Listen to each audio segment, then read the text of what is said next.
Bossman Show. Got a friend of the show with us today. He is since from Nickel State. He's now at South Alabama, down in Mobile, home of the Senior Bowl, the Jaguars. Back in Alabama is Richard Riley. Coach Riley, man, how's life in Mobile treating you so far, my good brother? It's been great. It's been great. We are lucky to live in a great city, and my family and I were enjoying it. We've settled in nicely and put a team together. We've hit the ground running recruiting and working with our current guys now, so it's an exciting time. I'm really, really grateful to be here as a head coach. Now, Coach, how are the kids loving that great Gulf Panhandle life down in the beaches of Mobile? How are the kids loving it? They got to love all that sun and water every day to play in. They do. It's a great recruiting tool to what we have to sell. Our product is, very attractive for any type of kid. We have, you can get a city feel by going downtown. We have a beautiful city where you can get that, and our campus is, it's a college campus. It's, it's away from the city and it's out, and so you get that feel of a college town, a college campus, and then we're 30 to 40 minutes from the beach. So we have a lot of great things to sell here, and a rich tradition. So recruiting has been going good, and we're diving into 19 now.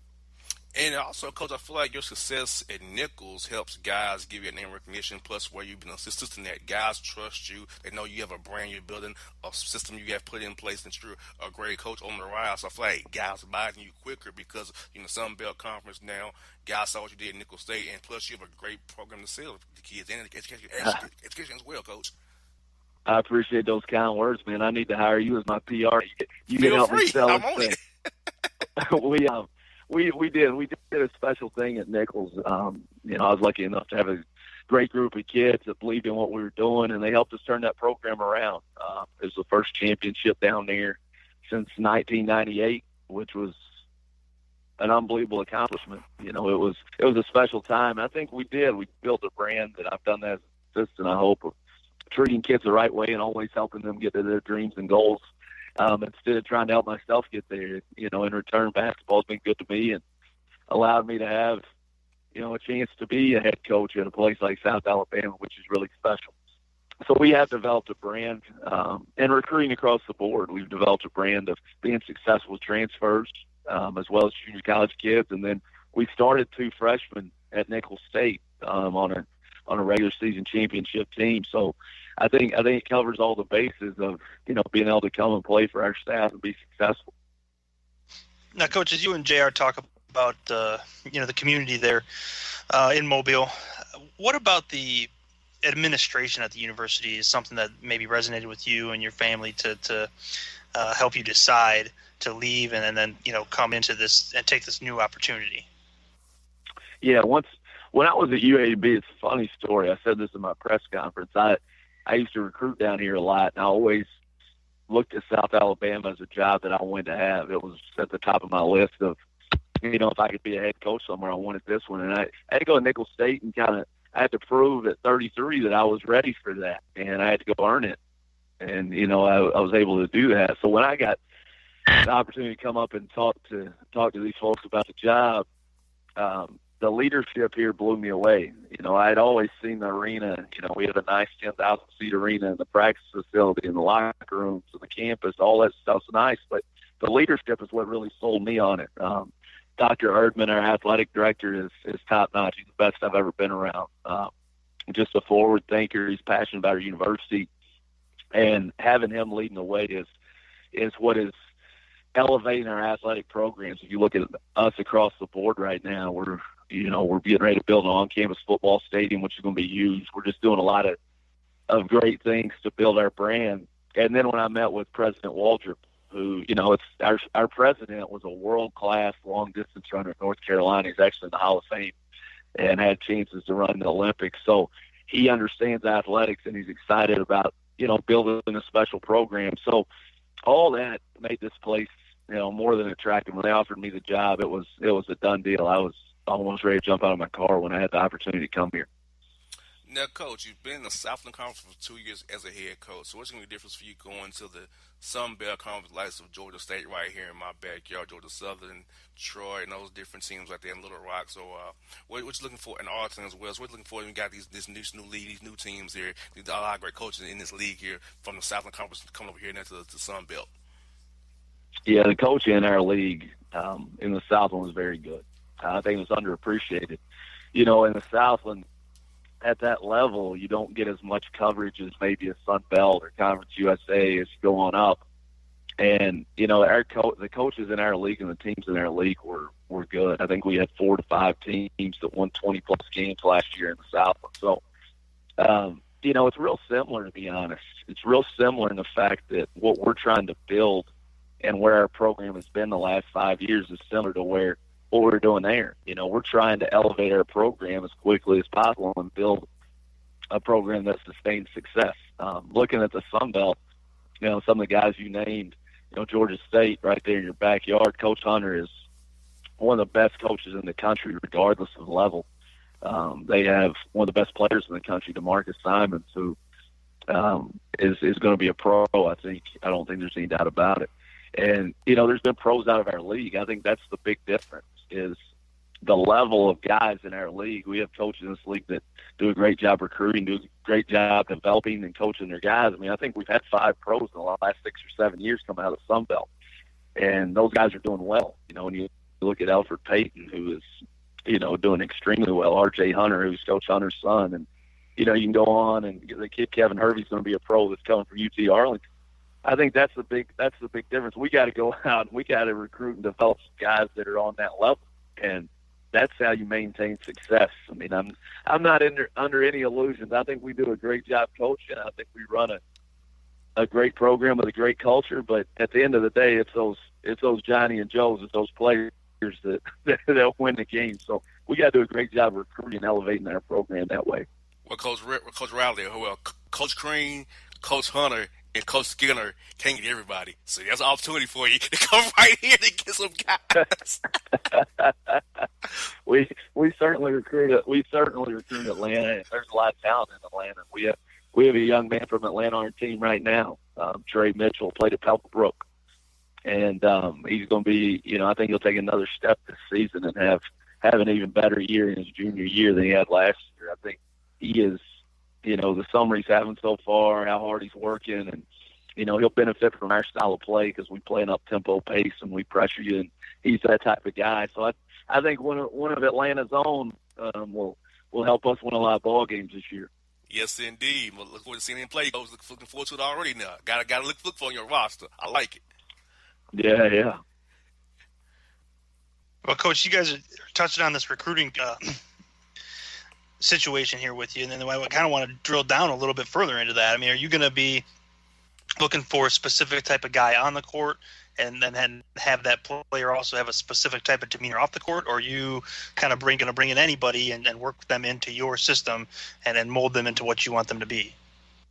You know what really grabs all of us coaches? I think this is, everybody, what grabs your attention first is the talent and the skill level. When you see a guy that fits how you play, we're an up-tempo team. We play fast. Offensively, play out of a lot of ball screens and spacing and cutting. And then defensively, we press you for 40 minutes. So it takes a certain type of athlete to play that way and be successful. So, obviously that's first and foremost. But, I believe in toughness over everything. I think toughness wins. I don't think you can win without toughness, and it's hard to teach toughness. I can teach you how to dribble better with your left hand. I can improve your jump shot. We can do all that, but I can't necessarily teach you to be tough. I can get you tougher with some of the things we do, but, to be tough is different. And, we recruit that. We recruit toughness off the court, too. A guy's tough enough to show up for class every single day and do what he's supposed to. And a guy's tough enough to make the right decisions off the court and be the student athlete that we want him to be. So, toughness is the number one key to the program. That's what we believe in. We want tough-minded kids that compete at a certain level. And, I'll tell you this, in basketball now, you see it even at the NBA level. What's different than years ago is kids' competitive nature. It's became where losing is not the end of the world for people. And that's what, we want to change in our deal. Like, we want a loss to hurt, whether you lose in spades or Connect Four, or you lose, a sprint, or you lose to Georgia State or whoever it is. We want it to hurt when you lose at anything. And that's what we're trying to build. And that's what we recruit to. We want tough, competitive kids who want to be great. And that's what we try to find. And Coach Riley, I'm thinking the Sun Belt Conference, non-conference scheduling is going to be a little bit easier for you right now, maybe, because you're taking over a new job. People might want to play you. Gives you a lot of options to play different guys. 2-for-1s. Mobile, like you said, it's not really a bad place to come play a game. You can go 2-for-1s and go and play an exempt tournament. So how are you going to approach the non-conference schedule now, being in the Sun Belt Conference, will build a little bit higher profile and kind of leverage the conference and say, hey, we got a lot of good teams in our league. You play us, you can get your RPI up, and they do quadrants, all that good numbers they have these days. So how you going to approach that going forward, Coach? Yeah, saying scheduling is different here than at Nichols is the understatement of the year. We at Nichols we have to raise a lot of money, play money games, and that's not a requirement here. So we can schedule more, competitively, and we can go out and try to get those 2-for-1s. We have a 2-for-1 with Auburn right now, where we'll start there this year. They'll come to us next year, and then we'll go back there year 3. And we want to get as many of those as we can. We want to play SEC schools in 2-for-1s, especially. If we can get those guys to commit to that, we want a home game here. And, it's our goal in year 2 to have this place, rocking when Auburn comes in here to open up the season. So we're always trying to get 2-for-1s. We're trying to get home and homes with comparable leagues, whether it's the Missouri Valley or it's Conference USA, comparable mid-major leagues. Those are always great to get home and homes. And then we want to play at home as much as we can. I've always believed in that, not only to give yourself a better chance to win, obviously have a better chance to win at home, but to build a brand here in Mobile where people are excited to see you play. And the only way they can be excited to see you play is if they get to see you a lot. And you put a good product out there that's exciting to watch. So we're trying to get as many home games as we can. And we're also trying to, get some high majors on the schedule where it gives us a chance to get better and kind of gauge where we're at. Coach, I'm going to take you off the court a little bit here and just get a little feel for the area down there. JR and I'd like to talk about quality food spots. We talk with coaches all over the country, players all over the country, media guys, so we like to tap into that for the listeners. What you picked out a favorite food spot down there, or what's the food scene like down there? Oh, it's unbelievable. It's really, really good. You have a lot of options because where we're at. We're close to the water, so the seafood down here is phenomenal. And we're also close enough where we're not in Cajun country like we were in Thibodaux, Louisiana, but there's a lot of Cajun food down here. Mardi Gras kind of originated here and kind of moved, actually moved to New Orleans and all that. But, my go-to spots down here, there's been 2 of them that are really, really good. There's a place called Five. It's a unique place, and the owner is really innovative. And what it is there's five things on the menu. That's it. So if you eat breakfast there or brunch, there's 5 things on the menu, and they pride themselves in all 5 of them being as good as you're going to eat, and usually it is. So it's kind of a unique spin. It's a downtown, got a nice bar area, and it's just a great setting, and the food is great. And then we have a place called Dauphin's. It's on, I think, the 36th floor of a building that overlooks the water. And I actually took my wife there for our anniversary, and she loved it. We went there, and you get great view, unbelievable steaks. So both those places are downtown Mobile. You can also eat, further out on the water if you want to drive a little bit, 25, 30 minutes on the road. But, the beauty of this place, I tell every kid, we have every single thing that you want. I challenge them all the time to try to come up with a restaurant they want to eat at that we don't have. And, it's different that way than any place I've been. We have a lot of options as far as food goes, and just entertainment in general. We have a unique sell here that I'm excited about, selling our brand and, getting our program elevated through recruiting. And like I said, the product we sell second to none. Coach, you get me hungry. You make me want to come down to Mobile again. I usually come once a year for the Senior Bowl, but now I want to come down for some food now. Some South Alabama basketball now. They give you some good food down there, Coach. You give me hot cider right here. Man, John, put that on the list, John. We got to go to Mobile and get some good food for Coach Riley. I'm telling you, put it on the list, brother. Come on, John. Why you down there? Oh, trust me, I was taking notes. You got me sold, Coach. Yeah, we got to get you guys down here. We can do a live show. You guys can do a live show right here at one of our games. That's what you need to do. Then we'll go out to eat at one of those places after. Yeah, we'll end up in a food coma. We won't be doing nothing. Exactly. Coach Riley, I tell you what, man, I'm happy for you. The Sun Bear Conference. I know that means you come into my city at least once a year. I know that for sure. So that's always good as well, Coach. Glad to have you, Sun Bear Conference. Happy for your success as always, Coach. Thanks for being a good friend of the show. Look forward to talking to you again in the fall, Coach. All right. Thank you guys so much for having me on. We'll talk soon.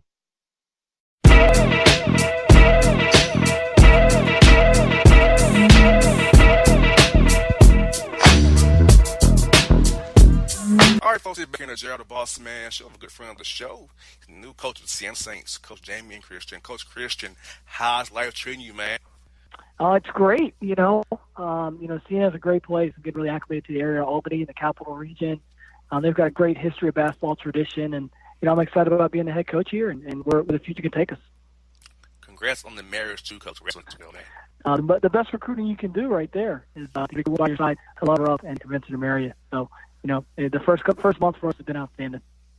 Yes, indeed. Now, Coach, I'll tell you what. Now, I know it takes something special for you to leave Mount St. Mary's place. You've played at, you coached at, meant so much to you. So, what about Siena, the administration, the city of Loudonville, the Albany area, to say to you, hey, this is a move for me and my family to make, to come here and take over the Stars, leading the Saints back to prominence once more in the MAC conference there?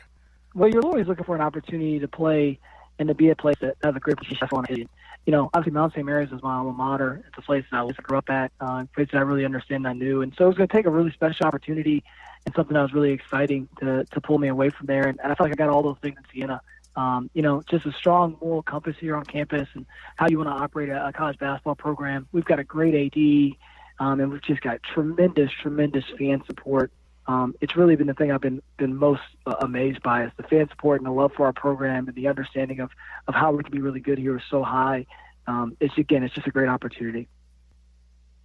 So, Coach, now, having said that, do you see any parallels that are evident to you as you start there with Mount St. Mary's, or your previous experience now that you're in a new location? Well, absolutely. I mean, you're looking at, number one, you start from the top. You have a president who loves basketball, who appreciates basketball, understands its importance within the community itself.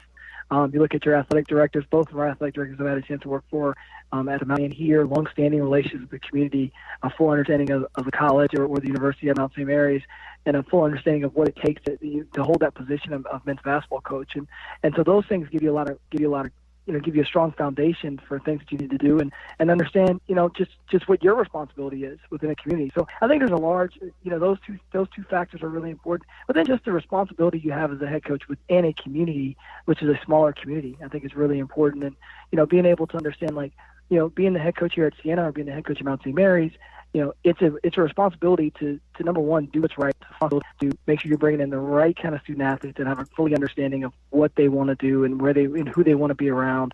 It's just a huge responsibility at both places, and so I do think there's some parallels. I'm excited about being at a place where I have a familiarity of how things can operate, but then a chance to learn and to grow myself. Now, Coach, that helps you because you took the job kind of late, per se, in the hiring process. So you probably had to hit the ground running, hiring the staff, keep recruiting the guys you already have, recruiting other guys. So how much of a whirlwind has that been for you? But also, in fact, just kind of similar to where you've been at before, you kind of lay the land a little bit. How's that helped you as you try to build this program from May here going forward? Well, I think when you're a first-time head coach, everything seems, you're learning so much the first time around. And I think, for me, coming to this as a second time being a head coach and having gone through some things, you kind of understand the difference of what you've got to take immediately. You want to hire a great staff that not only gives confidence to your team and your program, but gives confidence in the community of Siena that you're going to do a great job. You want to make sure that the first few recruits that you do sign are dynamic players right? You don't want to just take a guy to fill a spot. You want to take a guy who has a chance to be an all-conference player, but that also has a respect for the community. And so I think those are things that for me coming into Siena, those became priorities. And so I wouldn't say it was a whirlwind for me at all. I think coming into it the second time, I was a lot more clear-headed of what was most important and what we need to take care of more immediately. And Coach, Siena's a national brand for its March Madness, making that tournament. People know name Siena. So how much did that help you in recruiting? They hear the name Siena, they may make a phone call. Oh, Siena. They've seen you have success at the Mount where you played and coached at. And so is the same kind of formula at the Mount for you here? Transfers, JUCO guys, a mix of high school guys as well with international guys mixed in. They fit the right way for your roster. Yeah, well, you're definitely right with being such a national brand. It's a great brand where you're able to get on the phone with kids who have offers from all levels, but they're going to take your call and want to hear what you have to say. Our arena seats over 12,000 fans, so it's one of the best places to watch a game. And our attendance last year, I think, was first in MAC. And, so we've got a lot of things to sell here. And, and I think that's really important to understand is that you want to make sure you're still bringing in the people that can really appreciate that. And, the formula for us at the Mount, and we're going to still kind of tinker with that formula here, but, at the Mount was all about bringing in high school kids that could dominate right away and do it early. And we had a lot of success with guys like that. Having a strong strength and conditioning staff so you can allow those athletes to grow early in their tenure, and having a plan for each one of those guys individually allows them to be able to play early. And so, I'm really confident with the ability to bring in high school guys in this area, in this region, and they'll have an opportunity to play early and often. And I'm also really confident for my time at the Mount. One of the things we did my first year there is, we only played one or two freshmen. I want to say we played the majority of the guys that were already on that roster. And I think just trying to give confidence and to breed confidence into the guys on the roster, trying to put a system around them that they can be successful in, also is a little underrated component within a lot of teams. And I'm looking forward to work with the guys who are currently on the roster, as well as adding guys into everything Siena has to offer. So, Coach, this will be a kind of a two-part question, and to play off of JR's question just a little bit, have you had a chance to really evaluate the roster currently? And in addition to that, you just touched on an important point, and that some of the differences between the two conferences, the NEC and the MAC. So what do you think is going to be the biggest adjustment in that regard? And then, obviously the first question, if you had a chance to evaluate your roster yet. Yeah, I think, with the roster, I've had a chance to really evaluate it. Our guys started summer school about a month ago, so I've had a chance to spend a lot of intimate time with each one of these guys. We've had a chance to get in a few workouts and to just kind of see what these guys can do. I love the skill level of the guys in the roster. They've got a great camaraderie amongst each other. They've got a great understanding of what it takes. It's a little bit older roster. We've got six guys between junior and seniors on this roster. So, they're experienced. They have a great understanding what it takes, and they have a great hunger to prove themselves here, obviously understanding the history of Siena. I think if you look at the MAC versus the NEC, I always felt like our teams at the Mount were really talented. Our ability to shoot the ball from the outside, I thought was pretty good. And we want to try to build that up, here and be able to shoot the ball and spread you out. I think that's going to be really important. The MAC is a very guard-driven, guard-dominated league in its past. And so we've got to do a good job of bringing in guards here that can be dynamic, that can not only score one-on-one, but have that ability to get downhill and to make plays for others. And that's MAC basketball. And so, we're going to try to do a great job with that. But I also feel like here at Siena, we do a great job of getting bigs. And I think that's going to be a separator for us. I think we can, be in a great program here in the MAC. If we're able to get 6'9", 6'10" guys that can score on the inside and block some shots, I do think that's going to be the separator. And so, we're really looking forward to building a balanced roster, a little bit uncommon what we had at the Mount. But I think we can have a really balanced roster here, and that's the way we're going to be able to progress here in the MAC. Now, Coach, non-conference scheduling-wise, does it change much for you, the equation at Siena than it does at the Mount? I feel like you got a lot of schools up in your area, New York, up there that you can play, even go across, to New Jersey, even up to even Vermont, those teams that you can play around your way. So will you try to get guys come up to the Albany area and play you guys, or play maybe a Buffalo maybe as well, or try to travel play against them tournaments? So how's the math changed for you for trying to schedule at Siena versus at the Mount there? Yeah, well, scheduling here is, I would say that's probably the biggest difference. At the Mount, we had a large quota of guarantee or buy games, usually early in the season. Or here at Siena, we don't have to play any. I'm actually instructed to play 14 or 15 home games a year. So that's really exciting for us, an opportunity to play at home in front of great fans who love our product and who love Siena basketball and that do a great job of rooting us on and being a really tough crowd to play against. And, so I do think that's a big difference. We do have a great area to play in, from like you said, you named all the schools in the Northeast. I mean, we're going to do a great job of trying to play schools in our region. Trying to get down to Philadelphia to play a game every couple of years, I think, is really essential for us. Obviously, playing a game in the city becomes really important. And just trying to play where we have where a ton of our alumni base is, for a chance for them to get out with their family and friends, and then really a chance to watch Sienna's brand of basketball, kind of travel a bit. And so we'll play a lot of games here in the Northeast, and we'll probably play an exempt tournament, every year or so that may space us out to different places. But, we're going to play a large part of our games, within 4 hours of campus. So, coaches, JR and I take our listeners around the country to talk to many of the new hires and coaching changes throughout the offseason. We like to ask about the food in the different areas, and if you've had a chance to find a new food spot down there, or if there's any quality nightlife that we need to know about, so that we can pass it on to the masses out there. Oh man, this is a great food area. I would say I haven't had a bad meal yet, and I'm still kind of getting acclimated to the names of the restaurants. It's really been great. And obviously being down south the majority of my career, I really got accustomed to like seafood and crab and shrimp, and here in the Northeast it's more like lobster. And so just trying to get acclimated to that. And the Albany area has so many great places to eat. And if people follow me on Twitter, they'll find out that I visit them pretty often, and it's a really healthy list. Coach, is there any rib spots, Coach? Now, I'm a big rib and shoulder man. So is there any good rib spots, Coach? Yeah, well, there are. It's different, though. Every area of barbecue is different. And I think that's really important to understand. Obviously Carolina has their own feel. Atlanta has their own feel. Memphis, Texas, you kind of go around, everyone has their own kind of barbecue. And so, I think it takes, wherever you are, it's going to take a little bit of time to get used to it. And it's not the same as it is down south, but I still think it's very good. Yes, indeed. Well, John, put on the list, John, lobster up at Sienna, lobster. Put on the list, John. Oh yeah, I got it. I got a big list going over here. Big list. Coach, we've been adding these foods to the H school. We got foods. Okay, Sienna's lobster. We adding them here. Coach Rowley told us about some more seafood down in Mobile in South Alabama. So we got a lot of stuff, Coach. We trying to go on a tour and see campuses and eat while we just going on a tour, Coach. Live remotes, Coach. John, I was master playing here, man. Well, I promise you this: if you guys make it up to a game here, and I'll make sure I take you guys out, and we'll hit a couple of the best spots here, and I'll take you guys out. You'll enjoy that. That's a deal, Coach. John, I love that, Coach, because John, I love to eat, Coach. So that's what we love to do. Radio and eating and traveling. That's how I eat, Coach. Well, Coach, I'll tell you what, man. Congrats again on your marriage again. Congrats on your new job at Sienna, Coach. A lot of great things going for you. Look forward to talking to you in the fall, man. Best of luck to you. I always thank you for being a friend of the show. And so we all support you, man. Thanks so much, man. You guys have fun. Talk to you soon.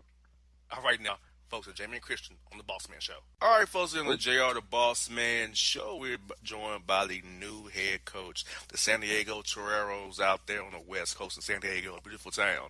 Coach Sam Show. Coach Show, talk to us. How's the weather out there in sunny San Diego, California? Yeah, it's actually, we go through a little bit of a period every year in June where we get a little bit of a June gloom. We get a bunch of days in a row where it kind of stays cloudy all day. But for the other 11 months of the year that we get to enjoy some of the most beautiful weather on earth, we can make it through. Now, Coach, shockingly, here in Atlanta, it's 82 degrees, Coach, and it's not humid and windy today. I'm shocked. That's beautiful. That's crazy. That's a good day right there. That is a beautiful day in Atlanta. A lot of beautiful days, but that's definitely a beautiful day in Atlanta right there. You get there right, Coach. John and I are not getting choked out by sap today and humidity, so we're happy. Oh, that's outstanding. I love it. Now, Coach, I want to ask you, man, what does it mean to you, Coach, being on Torero as long as you have, been around the program, and you're the head man leading this program, putting your own stamp on this university in the city of San Diego here going forward as the head man of Toreros? Oh, it's an extremely humbling opportunity, and one that I'm deeply appreciative of. It's been a program that means so much to me, and really, helped make me a man. And it was like I came through USD as a player. It was the last steps of, before, moving out to the real world, but then was blessed and lucky enough to have an opportunity to work for a great man in Brad Holland, and who started me off in the business and taught me the business in the right way. And so that having this opportunity to come back and lead this program and try to establish a tradition is what we're really trying to do. Is an exciting and like I said, a very humbling opportunity. So, Coach, you mentioned, establishing tradition is something that speaks to a long-term goal, and it seems to me that in order to have achievable, attainable long-term goals, you have to have a good, solid relationship with your administration. So if you could speak to that a little bit, the administration of the university, along with the community, what is it about those folks that resonated with you and made you feel comfortable in making this decision? Oh, that's a great question, and I'll start at the top with our president, Dr. Jim Harris.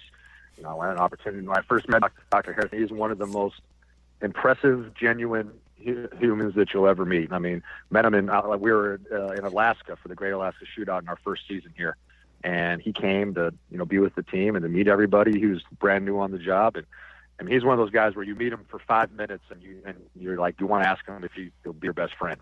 I mean, he's just that impressive of a guy, and just such a big, genuine. And he's just leading our university to so many special things and so many different aspects of life. And then, having an opportunity to have my first head coaching job with an athletic director in McGillis is a very, very awesome opportunity for me. Every time I meet with Bill, I talk with Bill, he gives me something that helps me improve. He gives me something that I need to be looking at that'll help our program improve. Talk with him, I get better. And so as a brand new head coach, I don't think there's a better opportunity to work for an AD that can do that for you on a daily basis. Now, Coach, what do you feel like be the biggest adjustment for you moving over that one season being the head man? So how's that adjustment been for you? And when it comes to on court, how do you think would be the biggest adjustment for you being the head man rather than being the assistant? Well, I think the biggest thing was I was pretty lucky to have an opportunity at the end of our season to coach 4 games, and kind of a little trial by error a little bit to see how it was going to be for if I was able to at that point to get the head coaching job, and so I've kind of got a feel for how my style is going to be, and and a lot of people just told me they just coach to who you are, and don't try to be anybody else. And so I think my style is to be during the week and leading up to our game to be very, very fiery and competitive and getting us ready to play. But then when it's time to play, we're going to go out and trust our work. We're going to trust our preparation and the guys in the work that we've done with our guys, and let them go out and make plays. I want guys to play free offensively, but on the defensive end, I want us to be intense, tough, gritty, competitive, and really be aggressive. And overall opportunities to really try to inflict our will on other teams. But the biggest challenge actually is what I've been going through this last month is just that, you get into that seat, and then it's, every facet of the program is under your control. And so the planning and the when to implement and all that stuff is kind of been the biggest challenge. And, it's taken up a lot of my time and focus. Well, now, Coach, one of the things that falls under the umbrella that you just spoke of is recruiting. And JR and I like to discuss recruiting with new head coaches such as yourself, and what your game plan is going to be in that regard. Are you going to go with high school freshmen, JUCO guys, transfers, a mix of these three, maybe an international guy? You can always, call in. I actually have a couple years of eligibility left. JR, he burned all his good days. So I could be a fifth-year senior, Coach. Fifth-year senior. Hey, beautiful. We need one. We need that right now. We need that experience. I've been in the WCC my whole career as an assistant, and now as the head coach, and as a player as well. So it's 20 years plus. And one of the things I've noticed with our conference is, there's been teams that not named Gonzaga or BYU or St. Mary's that have gotten up and towards the top part of the league and contending level, and they usually do that with juniors and seniors.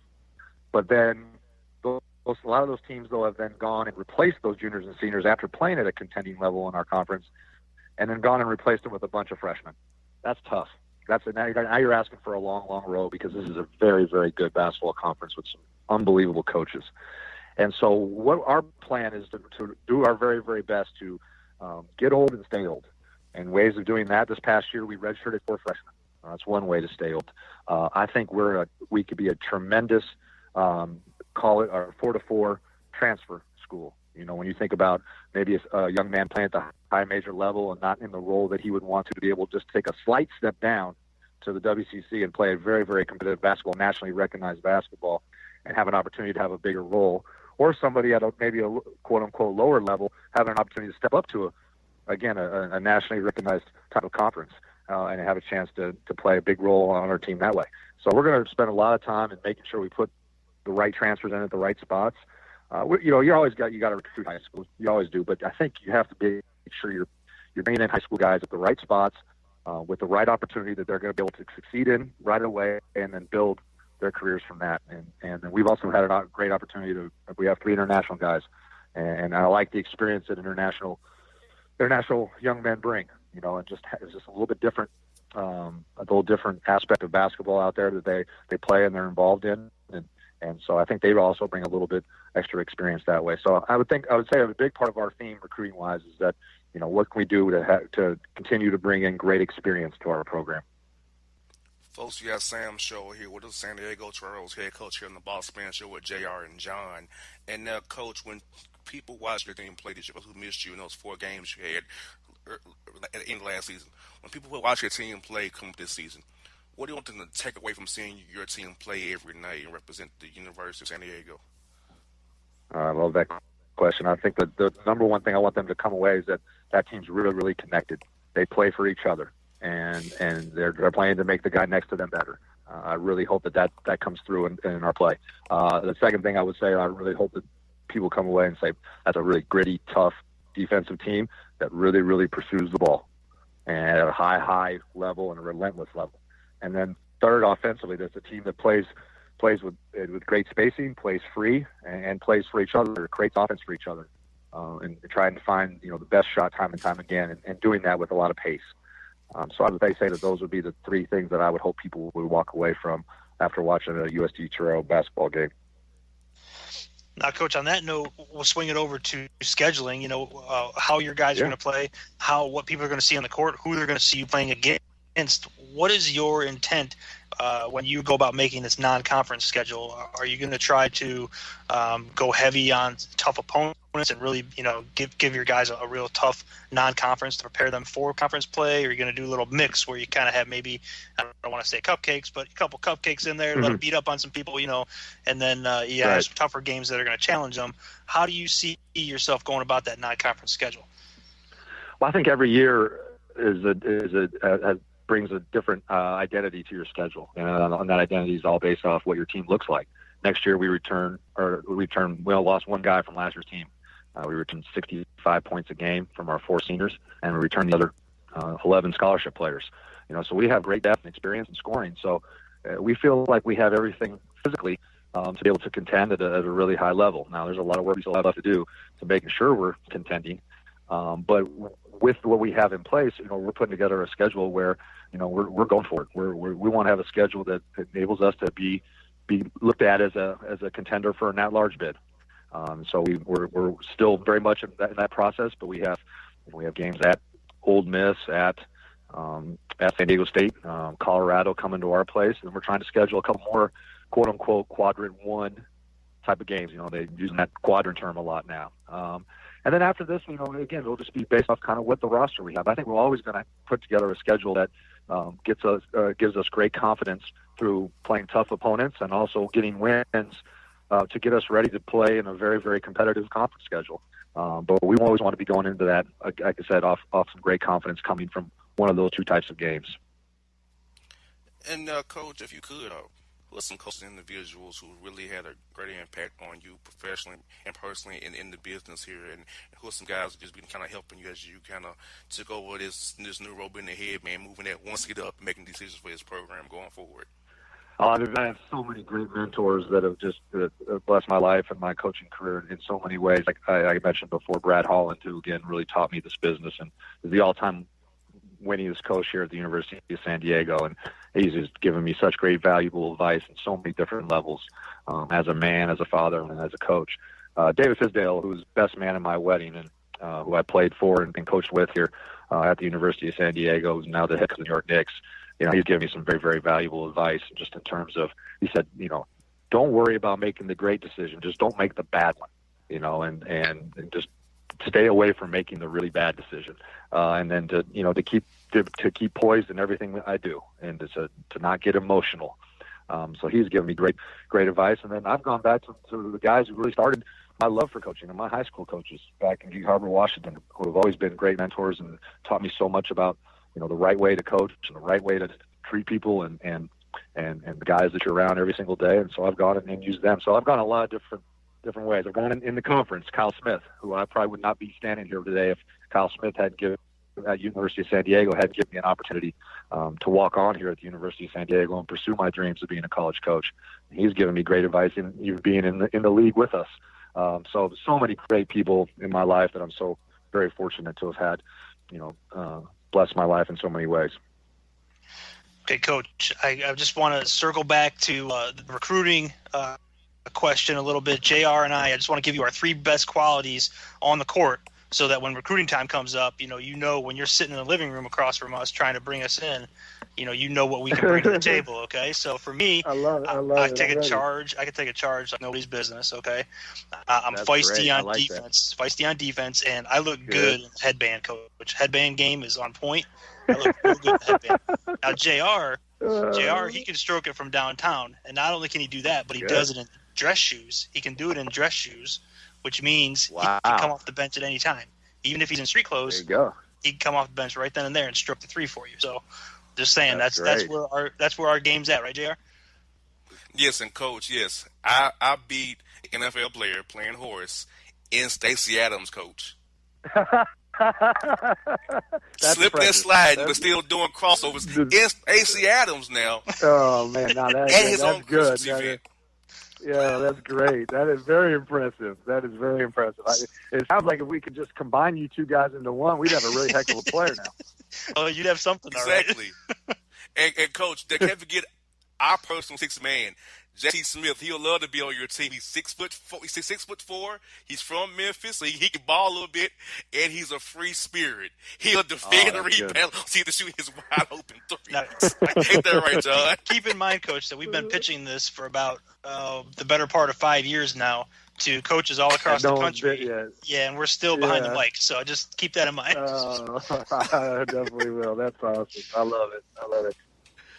Yes, indeed. Well, Coach Show, if you come in town for that Peach Jam, I'd love to have you come by and see us, man. I know a lot of people come in town for that. Yeah, that would be great. Yes, I'm planning on that. I'm planning on coming to the Jam. That would be outstanding. I'm going to take you up on that. Yeah, man, we have a good time in Atlanta, man. We have a great time down there, man. So hopefully you come by. You got my number, so love to have you come by and see us, man. Have a great time. I love it when all you guys come to town, hanging out with you all, eating the great food of Atlanta, enjoying the hot sun, of course, and everything, and the Brave game too. So it's always fun when you guys come out here and see us, man. That'd be great. I would love to. I'll definitely plan on that. That'd be outstanding. All right, Coach Show. We'll talk to you real soon, man. Definitely. Look, thanks so much, guys, for your time. I really appreciate the opportunity to be with you.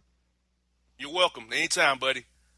Take care. Thanks. You have a blessed day. All right, folks. Back on the Bossman Show. Time for this week's emails with John and myself. John, we got 3 today, man. Are you ready to see what our listeners have sent us today, my good brother? Oh, I'm ready. I'm going 100% cold on these. I haven't even looked at them since you sent them to me this week, so I'm 100% cold on these emails, JR, so this ought to be interesting. Now, John, those kind of sent out there, man. Like, we go from Dr. Burnett and J. Monique to this. He go from Coach McDevitt to Coach Scholes, this. I know, it's terrible. We just had Dr. Burnett's, giving us all this great information. Very well spoken, on point with all our takes. Now we're coming to the emails where you can't even decipher what they're telling you. The world where grammar doesn't exist. Yeah, what a contrast in styles there. Right.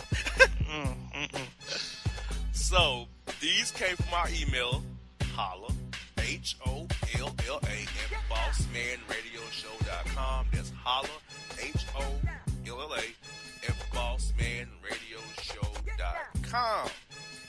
John, first the email is as follows. Longhorn Justin and Timerix X.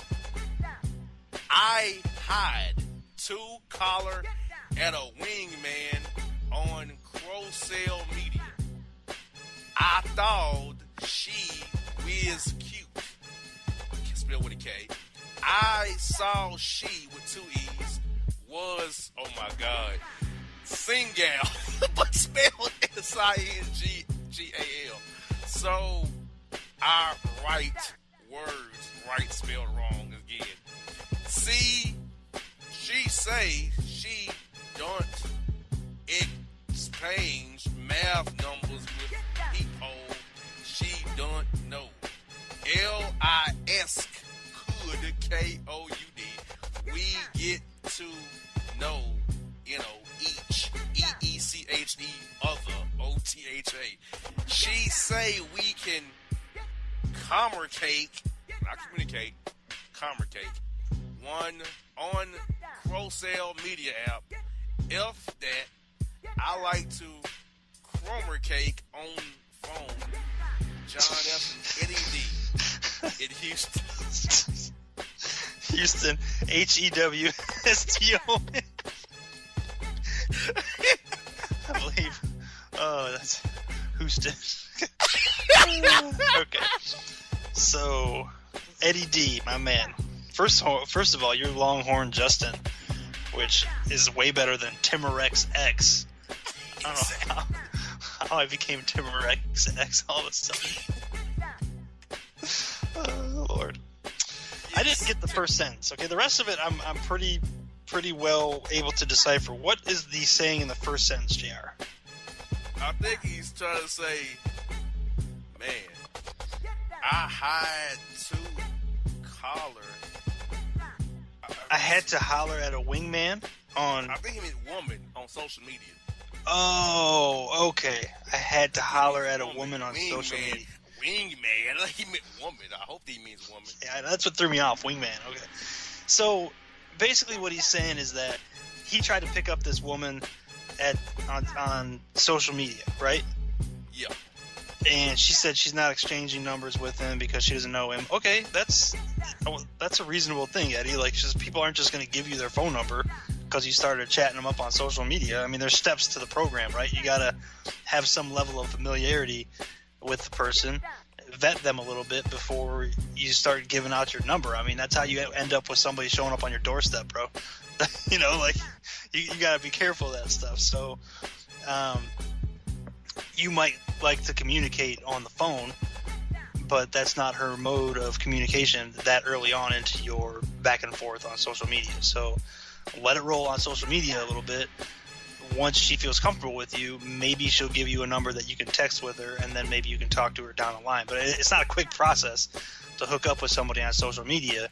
As far as I'm concerned, I think the people now are a lot more aware of the dangers involved and what might happen to you out there. So people are a lot more aware of their, virtual surroundings. They're more aware of their virtual surroundings, right, JR?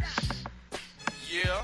I mean, Eddie's probably like, John, I'm going to say this about, I probably girls on social media before. I'm not interested in chatting them up for days.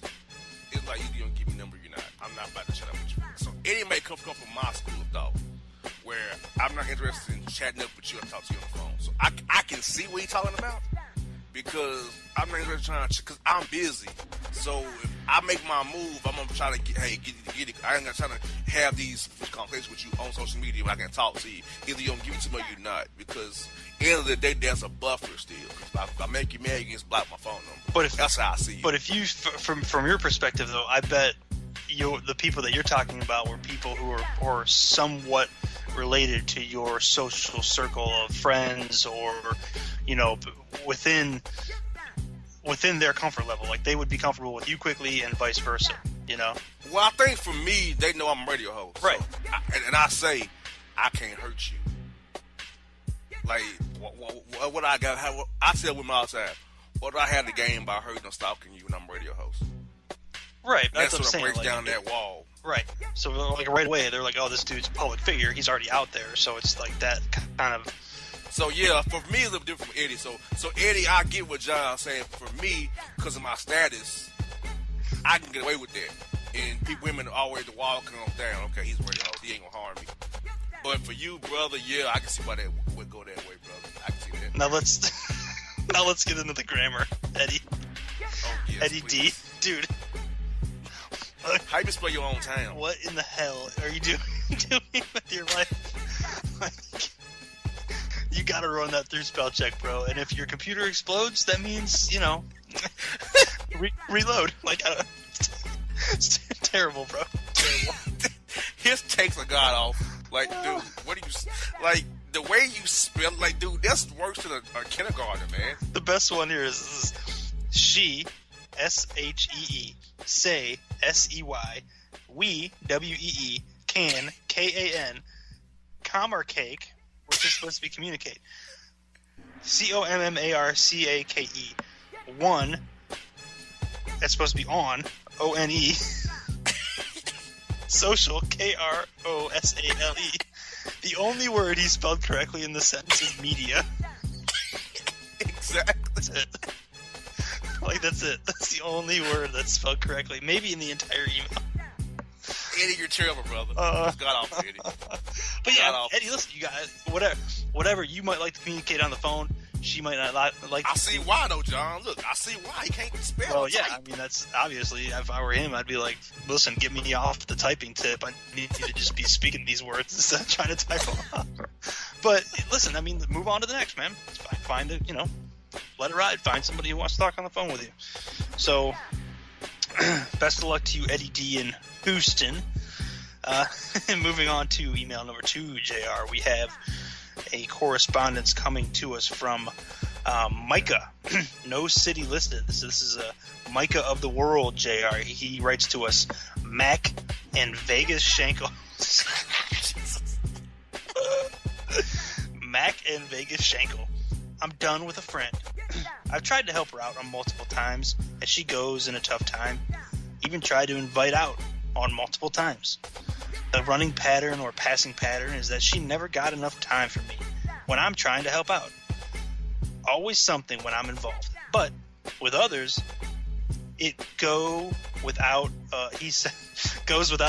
Okay, it's not what he typed, but clean that up with the radio. The final slaw was this week. I'm hiding that I'm done. I tried to be a good person. At this point, I'm out. No more caring for me, caring with a K. I'm outed. More help to her than I shield. She didn't accept it. Finn, let her burn. Micah. Jesus, Micah. All right, JR, it's on you, brother. Micah, my man. English is not your forte, obviously. But, I like how you said that went off about a, quote, hitch. It rhymed with something else. Funny. Yeah, I mean, I've been there before, Micah, where you try to help somebody out. You try to offer them your assistance, and they shun you. Or they only got time for you and it suits them. Micah, that's one of the ways you just leave them alone, man. Like, pull back and decide, hey, yeah, you're right, I'm done. Pull on back. Like, hey, I'm with that, man. Like, sometimes people don't realize what they got until you take it away from them. And if you're trying to help this young lady out going through a tough time, probably with a child or something, or maybe you lost a job or something, all she don't got time for you and it suits her, nah, that ain't what you need, brother. You invited her a few times on a friend tip, she turned you down, yeah, that's even worse, too. As long as you're trying to jump her bones while she's going through a tough time, you should be okay to see her and help her out. But if she don't want to do that, man, look, I won't worry about it, brother.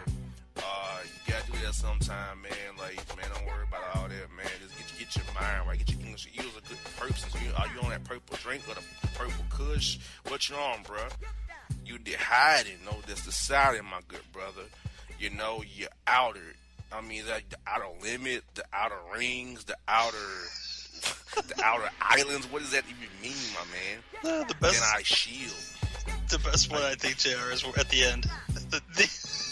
The way he ends it. She didn't accept it.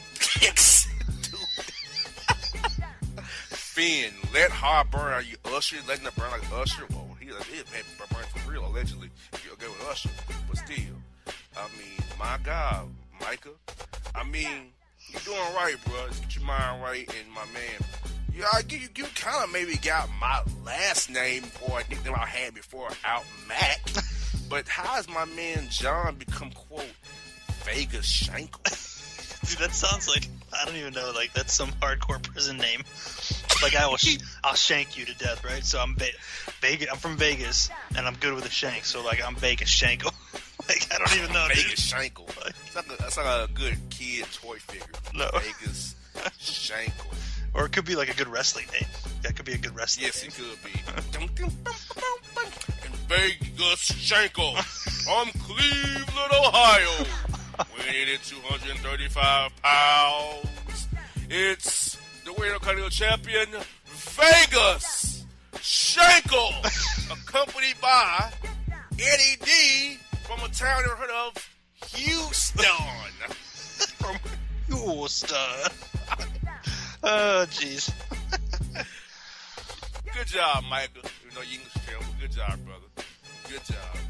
Uh-oh. Here we go. Last one day we got this, John, is Blue Sky and Milky Habits. What? Okay.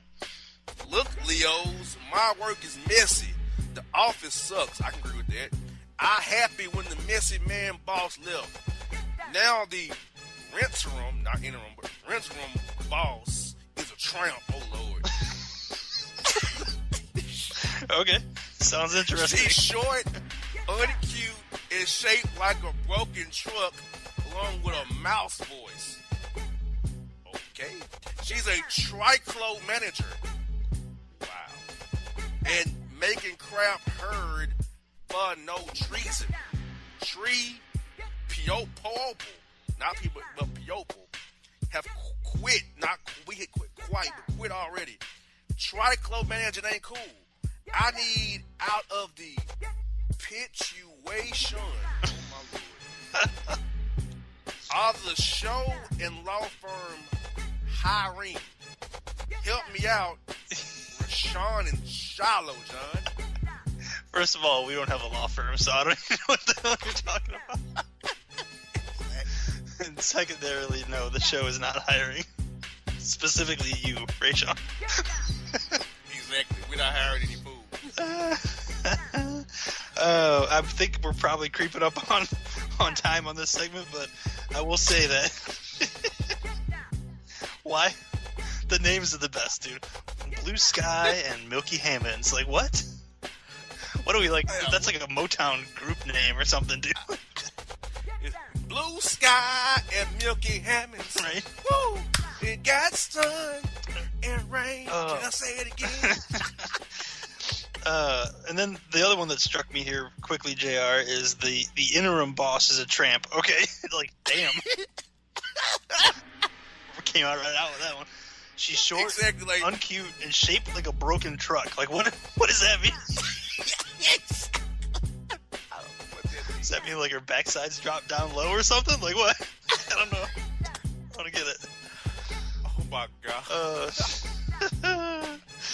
That take was funny though. I get that line was very hilarious. Yeah. That line is very memorable. Now, on a serious tip, yeah, micromanaging. If you got a boss that micromanages you, yeah, it's it stinks. But you can't just go around quit. I mean, if you quit every job where your boss sucks, you'd be quitting jobs every day because there's very few bosses out there that you're like legit want to work for. You know what I'm saying? Like there's some bosses that are terrible. There's other bosses that are you can deal with. And then there's bosses that, are 50-60% of the time, actual normal people that you can get along with. But at the end of the day, they're still your boss. And they're probably going to do something that's going to piss you off at some point. You got that right. So John, before we go, what is your take on this week's email? I just trying to wrap my head around short, uncute, and shaped like a broken truck. Like what? I'm trying to picture what that looks like. So I'm not good. No, I don't think that's on your list of like when you sign up for eHarmony or something. Like you're not like I want my woman to be shaped like a broken truck. No. Exactly. My Rashawn will take for ages right there. Woo wee, folks. That's emails. We got some stuff coming for you on the Bossman Show. After the break, emails is over. We out.